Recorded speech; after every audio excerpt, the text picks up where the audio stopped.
My family's vacation home in Colorado always had something peculiar about it. Built about 40 years ago, it had definitely seen better days. My parents, who were passionate about skiing, bought the property before I was born, drawn in by its perfect location. Over the years, the house had aged significantly and was in constant need of repairs. I remember watching my dad, Michael, tirelessly fixing the roof or the worn-out doors. Despite its flaws, I always thought the house had a unique charm, as if it held old secrets within its weathered wooden walls. It was during one particularly harsh winter that this story took place. I was 8 years old and my older brother David was 11.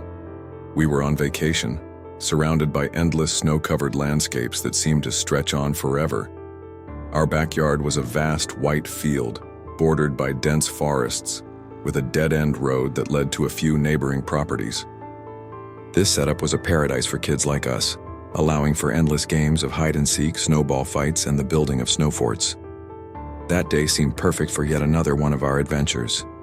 The snow was falling heavily, covering everything, in a thick, silent blanket. Dressed in layers of clothes my mom, Sarah, insisted we wear, David and I headed out into the freezing cold to play. Our mission was simple: build snow forts and steal the other's treasure. This game, which we had made up ourselves, was the height of our creativity. David decided to set up his base at the nearest neighboring property, a house that rarely saw its owners. We'd played there before, as it seemed abandoned, a perfect setting for our games. The snow kept falling relentlessly as we both made our way to our makeshift forts. I felt a mix of excitement and unease, a feeling that always accompanied me when we played near that house, as if something about it was off, even though I couldn't quite put my finger on what it was.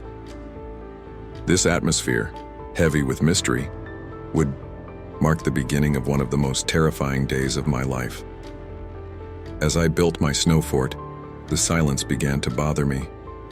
Even in the heart of winter, you expect to hear something: the wind blowing, the sound of trees creaking in the distance, or even the crunch of compacted snow beneath your feet. But in that moment, it felt like the world had stopped. The lack of sound was almost deafening. "David, where are you? Have you finished your fort?" I called out. No response. This was typical of him. David loved to hide and make me search for him. I decided to continue building my fort, but the discomfort kept growing. Suddenly, I heard footsteps in the snow, coming from the direction of the old house next door. I looked over and saw a shadow moving quickly behind one of the broken windows. "David?" I called again, louder this time. No response, but the sound of footsteps continued. I knew David was brave, but he would never venture into that house alone. It was in ruins, with parts of the roof caving in and broken windows that looked like empty eyes staring out at the snow. My heart began to race. Still, my curiosity pushed me to investigate. I slowly walked toward the neighboring property, my feet sinking into the snow. Each step felt harder than the last. When I got closer, I saw something that made my stomach turn. Footprints. But they weren't normal. The prints were large, deep, and seemed to be from someone barefoot, who would walk barefoot in the snow. "David, if that's you, this isn't funny," I yelled, trying to keep my voice steady, though it trembled. Before I could take another step, a different sound froze me in place. It was a heavy, low, dragging breath, coming from inside the house. The front door, which had been ajar before, was now completely shut. I thought about running back home, but the idea of leaving my brother there, if he really was unbearable. So I gathered every bit of courage I had and took another step toward the house, feeling as though something or someone was watching me the whole time. The door creaked when I gently pushed it open. The sound echoed through the house, so loud it seemed to shatter the oppressive silence around me.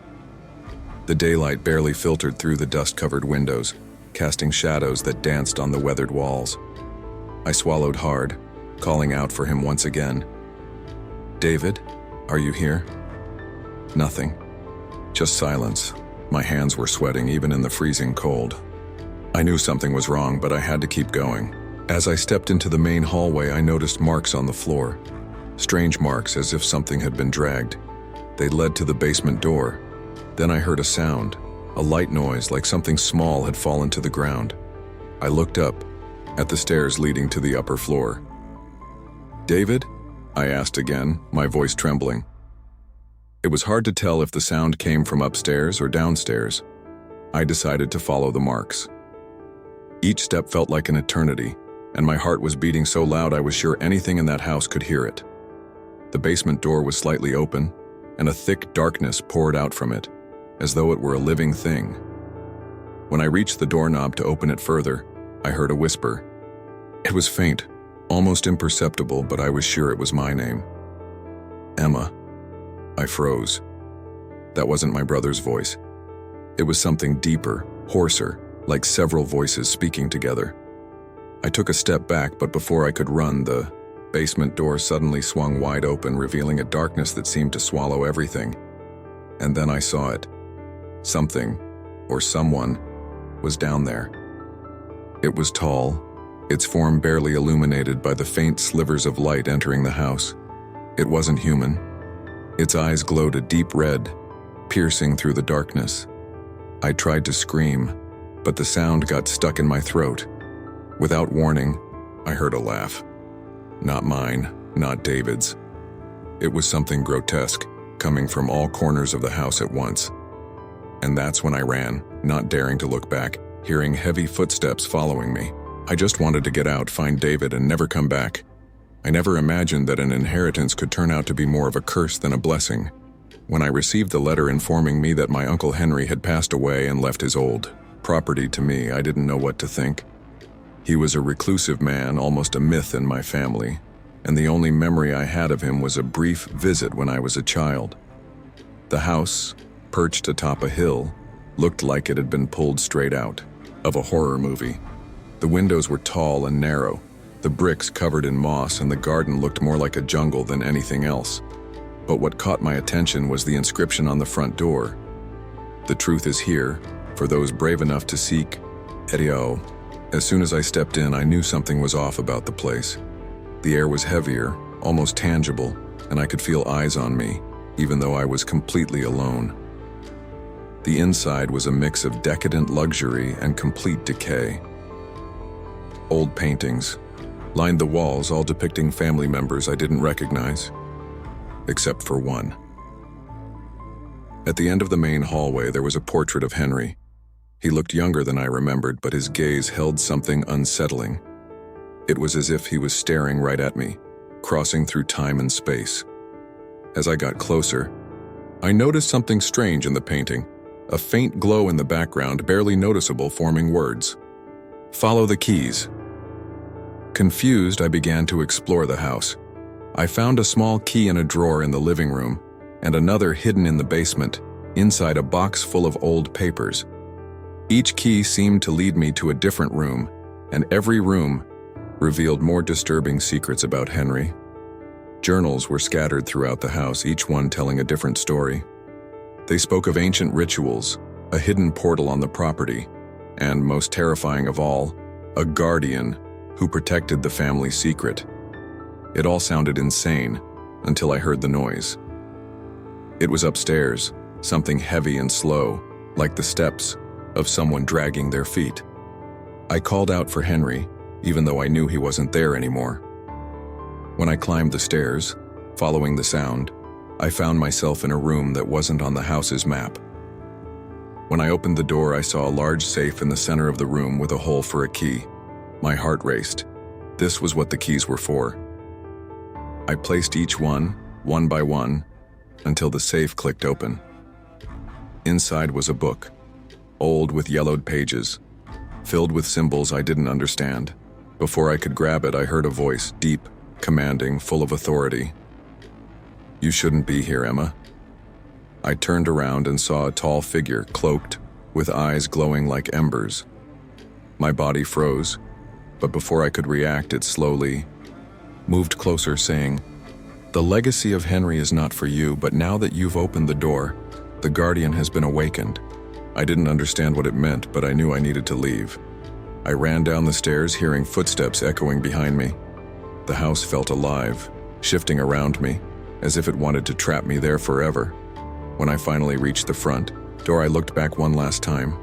The figure stood at the top of the stairs holding the book, "You will never find peace, Emma.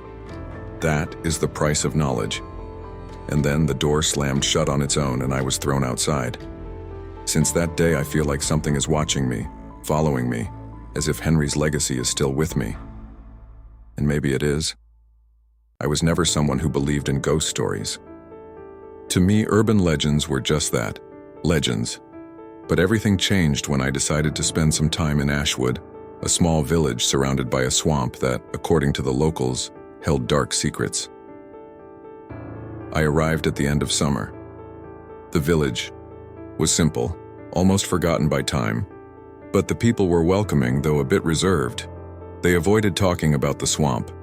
Every time I mentioned it, their expressions darkened and some even stepped away. One day, while walking through the local market, I overheard a conversation between two elderly people. They were talking about a recent disappearance, something that seemed common around there. That's when the name Margaret came up, followed by a whisper, "The guardian of the swamp." My curiosity got the best of me. I asked one of the vendors about Margaret, and she looked at me like I'd committed a crime. "Margaret's not someone you want to meet, dear. She protects the swamp, but she demands a heavy price for it." I decided to investigate on my own. At night, the swamp was terrifying, but I couldn't ignore the feeling that something was calling me. The sounds of frogs and insects seemed to form a pattern, almost like a hypnotic melody. With a lantern in hand, I followed a narrow path that led me to the heart of the swamp. That's when I found a cabin. Small, covered in moss, and almost hidden by the vegetation, it looked like something out of a nightmare. As I got closer, I noticed the door was slightly ajar. Against my better judgment, I stepped inside. The interior of the cabin was filled with strange objects. Jars with unknown liquids, dolls made of twigs and feathers, and a large book open on a table. Before I could inspect further, I heard a voice. "Who dares enter Margaret's house without an invitation?" I quickly turned around and saw a tall woman with white hair, dressed in a cloak that seemed made of shadows. Her eyes glowed as if they had their own light. I didn't mean to intrude," I stammered. She laughed, a cold sound that echoed through the cabin. "You didn't disturb me, but now that you're here, the swamp wants something from you." Confused, I asked what she meant. Margaret explained that the swamp had a life of its own, an ancient force that demanded respect and sacrifice. She was just its guardian, chosen by fate to protect the secrets that lived there. "You came here out of curiosity," she said. "But curiosity comes with a price." Before I could respond, she extended her hand, and a fog began to form around us. I felt a pressure in my chest as if something was being taken from me. "Go home," Margaret commanded, "and never come back to the swamp. Now you belong to it whether you like it or not." When I regained my senses, I was back at the entrance of the swamp, not remembering exactly how I got there. But something had changed. Since that day, I hear whispers when I'm alone, and I always smell wet earth, even when I'm far from Ashwood. I wonder if the swamp is waiting for me to return, or if it's coming for me.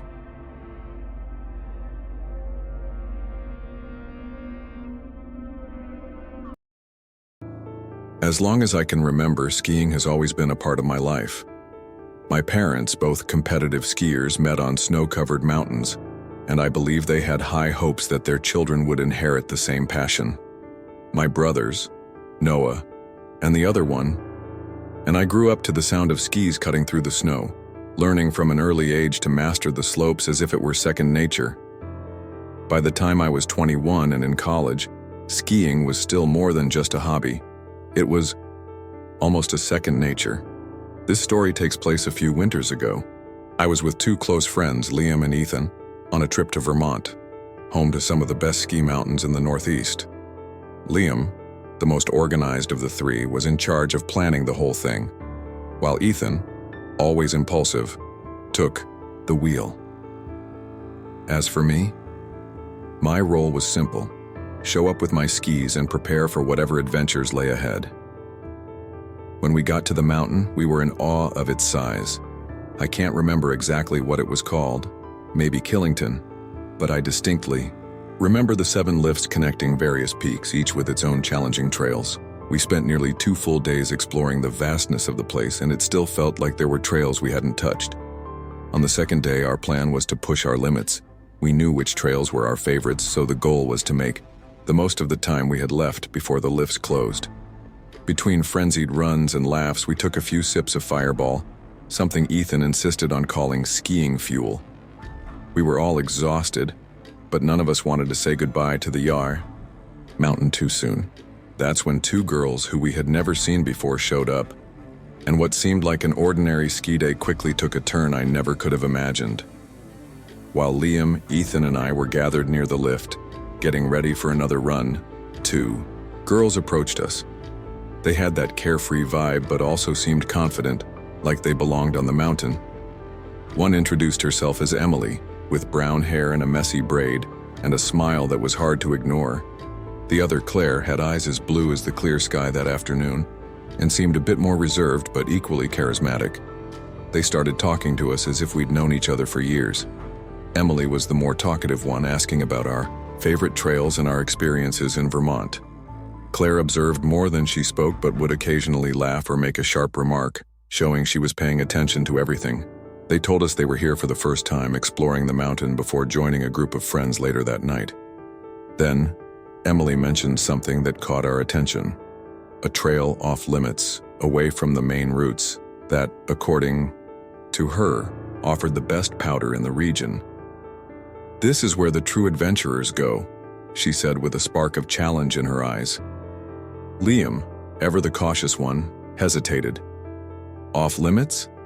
That could be dangerous, especially since we don't know the area well," but Ethan, as always, couldn't resist the challenge.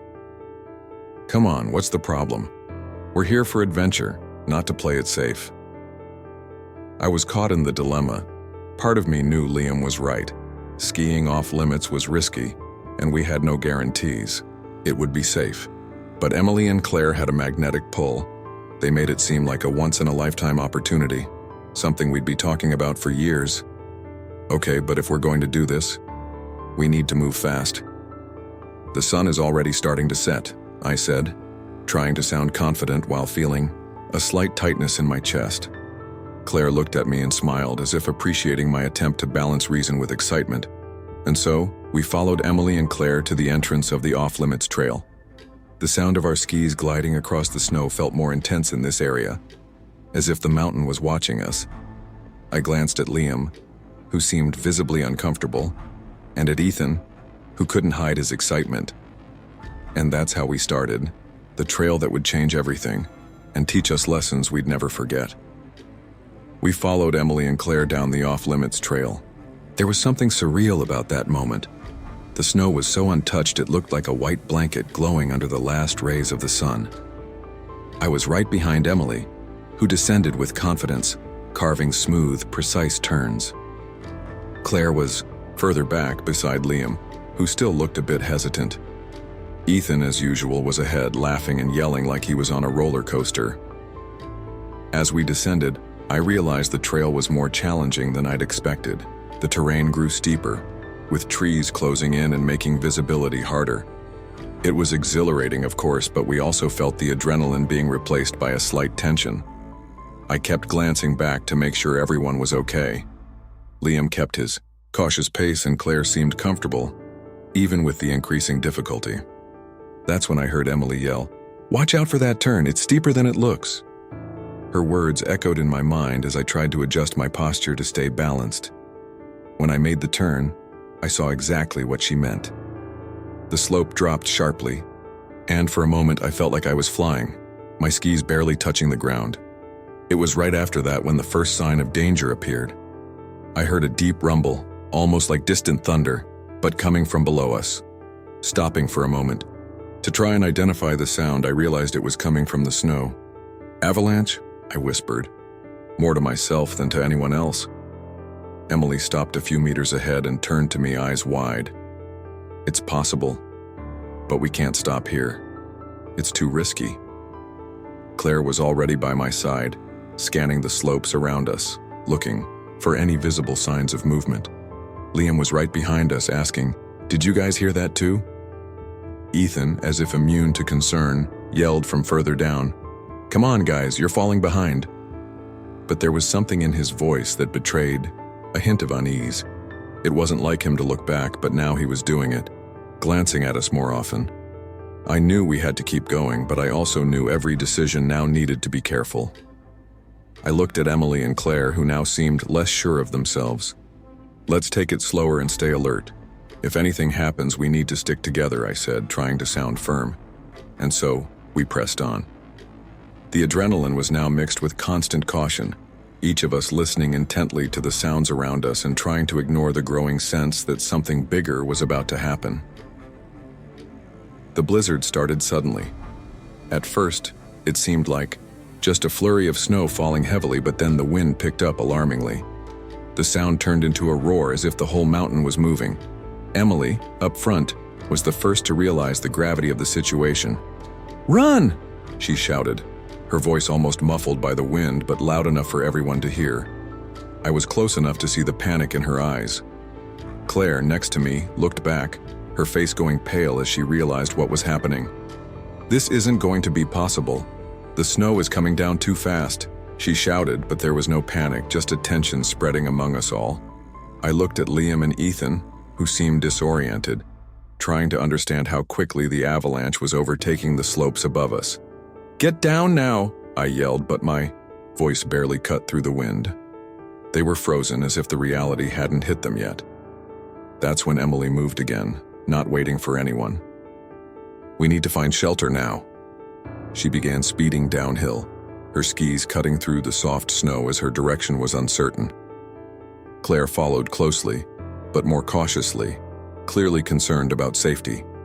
I looked back and saw Liam still, trying to maneuver his ski, while Ethan was completely out of sync, with a distant and frightened expression. The sounds of the avalanche were almost unbearable. It was a continuous roar, as if the mountain itself was collapsing on our heads. Emily was the first to cross a wall of snow that seemed to be sliding. I saw her disappear behind a rocky formation. "Follow me," she shouted, but her voice was drowned out by the deafening noise of the snow moving. I didn't know where to go, but I knew I couldn't stay still. Emily was right. We had to find shelter or something to protect us. "Liam, come on!" I shouted again, trying to motivate him. He looked at me, his eyes wide. And then finally he started speeding down, but without the same confidence as Emily and Claire. Ethan was still hesitating, and the distance between us began to grow. That's when I realized the full extent of the danger. The avalanche was closer than we thought. The snow was moving with terrifying force, pushing rocks, logs, and everything in its path. I saw a huge white mass approaching, and panic overtook me. "Run now!" I yelled, speeding up my descent. Emily had already reached a lower area, where the snow seemed to have stabilized. Claire was by her side, but Liam was behind me, his movements frantic, trying to protect himself in some way. I felt the weight of the avalanche closing in behind me and the pressure to act, but the terrain was uneven and full of obstacles. It was as if time was dragging, but the snow was still coming at an alarming speed. I jumped to the side, trying to avoid it, but when I looked back, I saw the massive wall of snow approaching Liam and Ethan. One of the last things I heard was Ethan's terrified scream, but then the sound of the avalanche drowned out everything. Everything went white and silent, as if the whole world had been swallowed up. The silence that followed the avalanche was deafening. I was lying there, buried under a thick layer of snow, trying to make sense of what had happened. The snow was cold like iron, but the pressure on my chest made it hard to breathe. I tried to move, but it was impossible. My arms were trapped, my head spinning, and then fear set in. Where were Emily, Claire, Liam, and Ethan? I managed to force my eyes open, but all I could see was snow. More snow.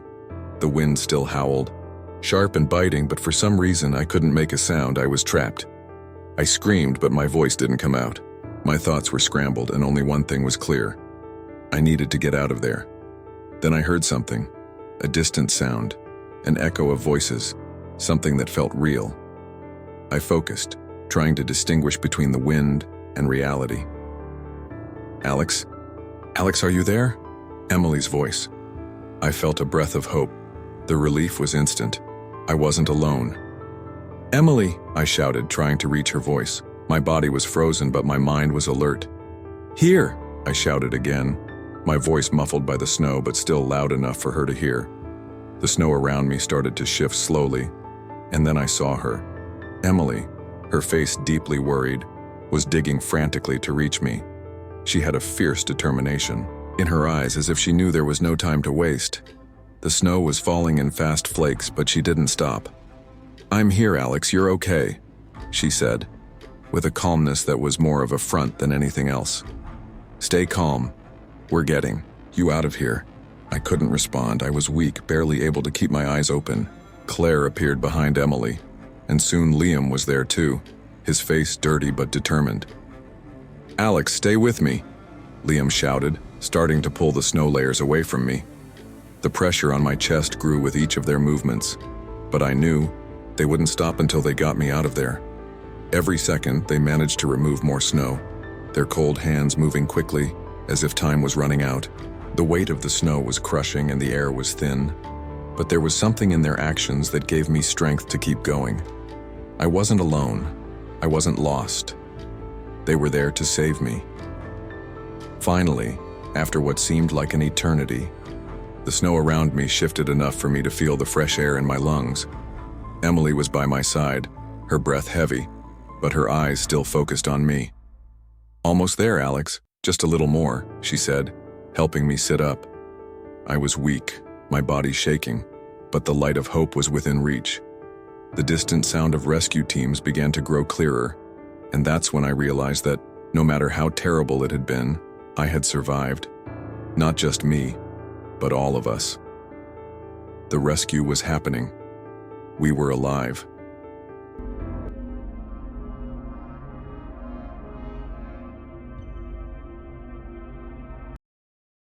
The sense of dread that swept over me was immediate. I looked at Luke, and now he was more serious.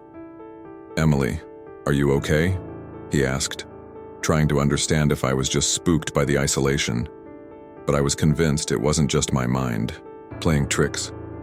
I couldn't hide the fear in my eyes anymore. "There's someone here," I said, unable to control the tremor in my voice. Luke looked around, trying to rationalize what was happening. He grabbed a flashlight and walked toward the trees, shining it into every corner, but there was nothing there. While he was distracted, the whispers grew louder, clearer, and now it seemed like they were coming from all directions. The voice was calling my name softly, but with a tone that inexplicably made me feel like I was being watched. "Emily, Emily." It was almost like the voice was surrounding me, too close to ignore, but at the same time, far enough away to be impossible to locate. The fear was building inside me like pressure in my chest. "Luke, we need to get out of here," I shouted, and he ran back to me. He seemed to not understand the severity of the situation, but the pressure of the night and the words echoing in my mind became unbearable. "I can't stay here anymore," I said, breathing heavily. We quickly decided to pack up the campsite. The wind seemed to pick up, as if something was pushing us to leave. Luke tried to stay calm, but I couldn't ignore the whispers any longer. They were louder now, almost as if they had become a physical presence around us.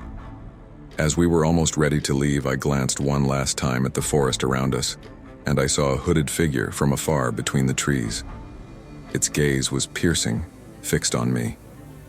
In that moment, a wave of terror took over me, and without hesitation, I pulled Luke to the car. "Now, Luke, now!" I screamed. We ran to the car, jumped in, and sped off. The feeling of being followed didn't leave me the entire drive back to the city. The whispers were still in my mind, and no matter how much we tried to rationalize what had happened, we both knew it wasn't normal. I felt like something or someone was still watching us, and the fear that the whispers would never stop was the only thought that stayed with me. I never imagined that the old house my grandfather had left to the family would become the setting for a nightmare. My name is Sarah, and since I was a child I had heard stories about the country house where my grandfather had lived.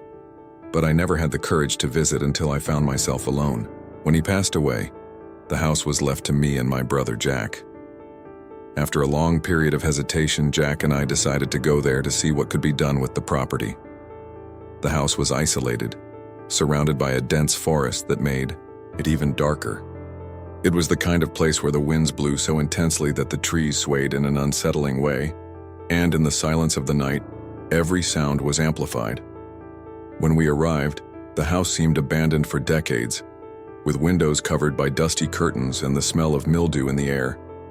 Jack was more excited about the idea of selling the property, but for some strange reason, I felt a connection to that place, a need to discover what really happened there. While Jack explored the downstairs, I started heading up to the second floor. The floor creaked with every step, and as I reached the top of the stairs, a long hallway stretched out in front of me. At the end, there was a locked door, the only one of its kind in the house. Something about it attracted me, and without thinking twice, I began searching for a key. I already knew the key was there, maybe hidden. I found it in a drawer of an old piece of furniture near the hallway. The cold chill in my spine grew as I approached the locked door. With the key in hand, my breath quickened. When I finally turned the key in the lock and opened the door, what I saw on the other side froze me in place. The room was completely dusty, but what caught my attention was the bed, which was untouched, as if someone had just slept in it recently. The curtains were closed, but there was a strange feeling, as if that room was alive, watching. It was like time had stopped there. When I entered, a wave of cold surrounded me, as if the temperature in the room had dropped drastically. I looked at the furniture, all covered by white sheets, but there was something very wrong in the air. I tried to convince myself it was just my mind, but the sensation of being watched intensified. Then I heard it. A whisper, faint, coming from somewhere deep in the room. Sarah. The name came from the darkness. I froze. That's when Jack rushed in, his face pale and his eyes wide. He looked at the room and then at me, asking what was happening. I was so shocked I could barely speak. He then looked toward the bed and fear took over his face too. "What is this, Sarah?" he murmured, his voice trembling. Looking closer, I saw something under the covers of the bed, a figure beneath the sheet. We couldn't see it clearly, but the shape was there, visible enough to make us feel like we were standing before something that shouldn't be there. Desperate, I tried to leave the room, but the door now seemed unwilling to open. It was as if the house was closing in around us, preventing our escape. The whisper returned, louder this time, and seemed to come from within the walls. "Sarah, Jack." It was clearer now. Something was watching us, something inside the house, something that shouldn't have been there. When we finally managed to open the door and leave, the room behind us seemed empty, but the feeling that something was still there, waiting, never left me. That night, we left the house, but not before one last look at the windows, which were now completely dark, as if the house was watching us too. I knew I would never step foot there again, and what had happened in that room would stay with me forever. The worst part was the certainty that the house wasn't just alive, it still wanted something from us.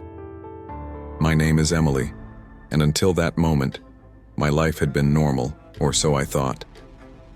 It was an ordinary night when I decided to visit my grandmother's country house, an isolated house in the mountains that had always made me uneasy. But it wasn't until I was there alone that I realized the place held dark secrets.